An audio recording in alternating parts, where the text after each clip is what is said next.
You might be familiar with the circle of fifths, where you can play chords in a logical order, but I found out something much cooler that I call the cycle of infinity, where we're gonna cycle through all 24 possible chords. It sounds like this.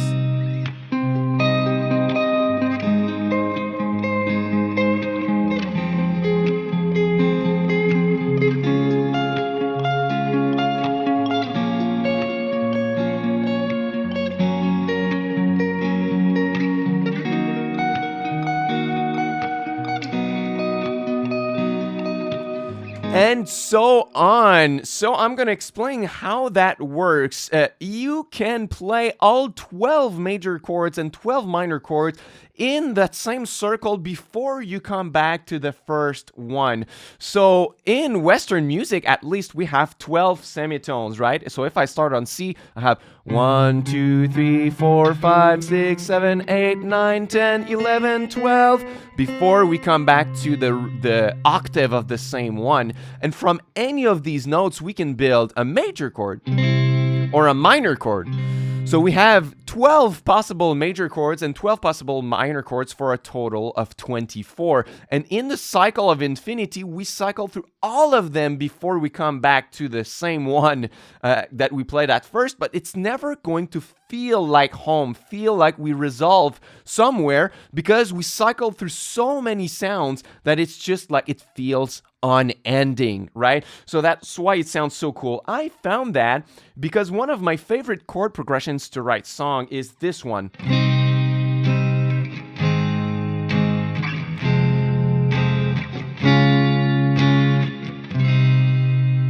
So if we analyze that, it could be in the key of C minor, and we play the root chord, the 6th chord in C minor, which is A flat, the 4 chord, which is F minor, and then the last chord is D flat. That's the flat 2 chord, the only chord that's outside of our key of C minor. Some people call that the Neapolitan chord. Some people call it modal interchange with the Phrygian mode. It doesn't really matter how you came up with that chord. It's just nice to play the flat 2 that resolves to the root chord in minor. It resolves super well.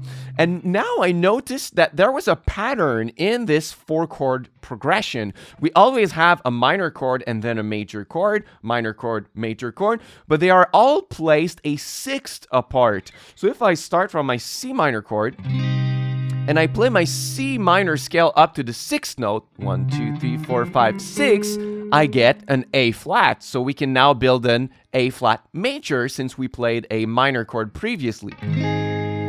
Now, if I play my A flat major scale and I stop on the 6th note, 1, 2, 3, 4, 5, 6, I get the note F.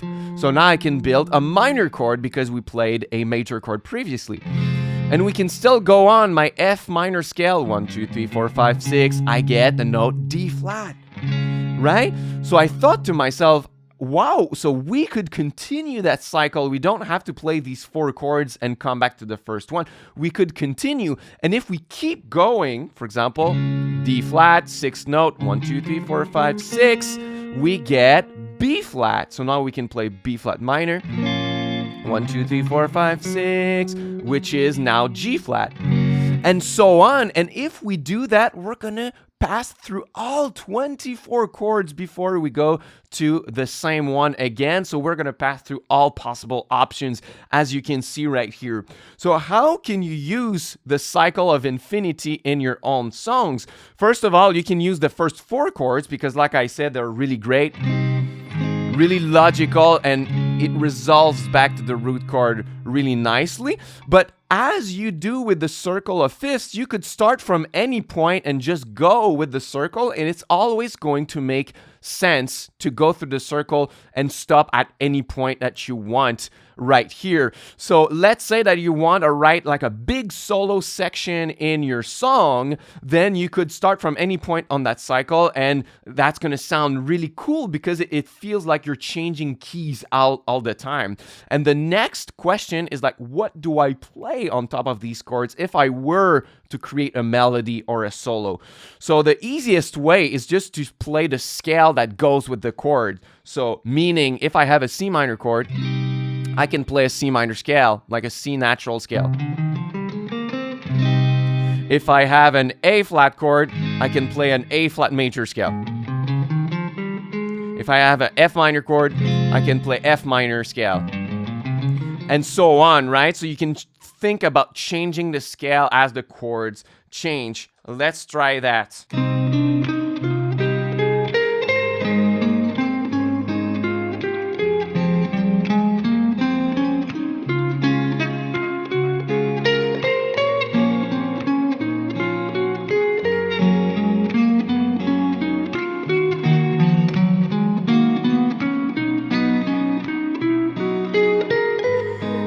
And so on, but I personally don't like to see it this way because first of all, it's a mind twister when you want to change the scale on top of each chord change, especially if you want to cycle through them really, really fast.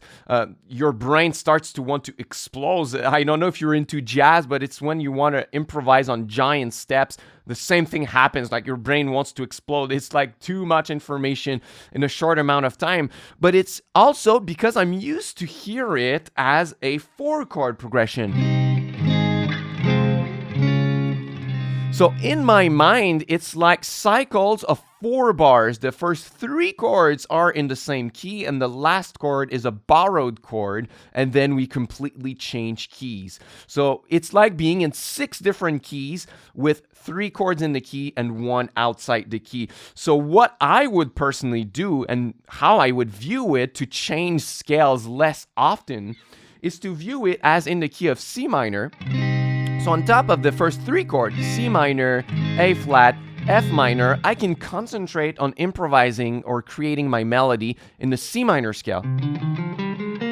Because that's going to work on all 3 of these chords. And on the 4th chord, the D flat, I'm going to play C Phrygian, just so that I can reach that flat 2 note.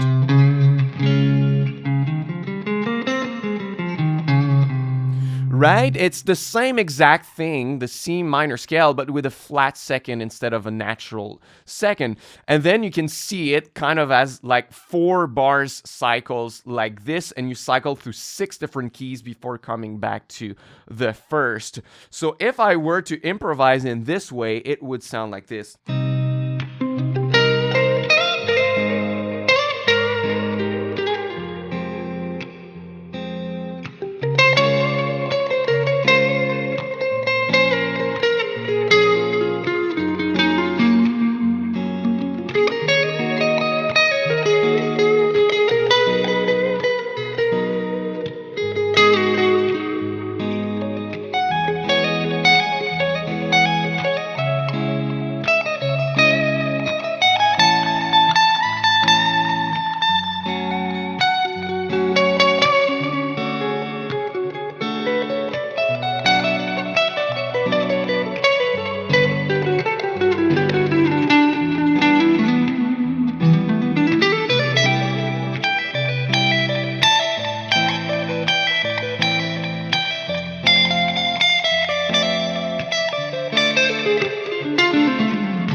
Did you notice we are already back to the key of C minor? So we already cycled through all 24 chords, but since I was thinking about 6 key changes only and staying in the scale and just targeting that little flat 2 note when I needed it, it was much easier to organize in my head how to improvise and create melodies with that. If you'd like to try the cycle of infinity and create nice melodies on top, I just launched a brand new free mini online course that's called Melodic Foundations. You can check it out.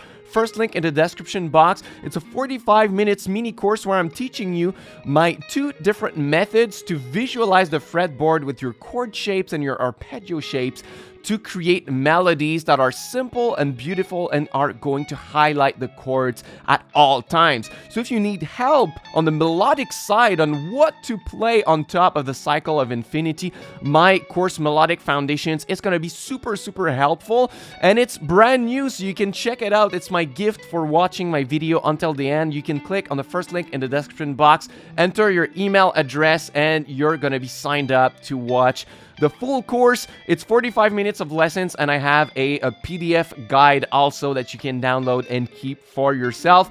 It's my pleasure. Thank you so much. If you are new on my channel, you can subscribe for more guitar lessons, and I'm going to see you soon. Until next time, au revoir.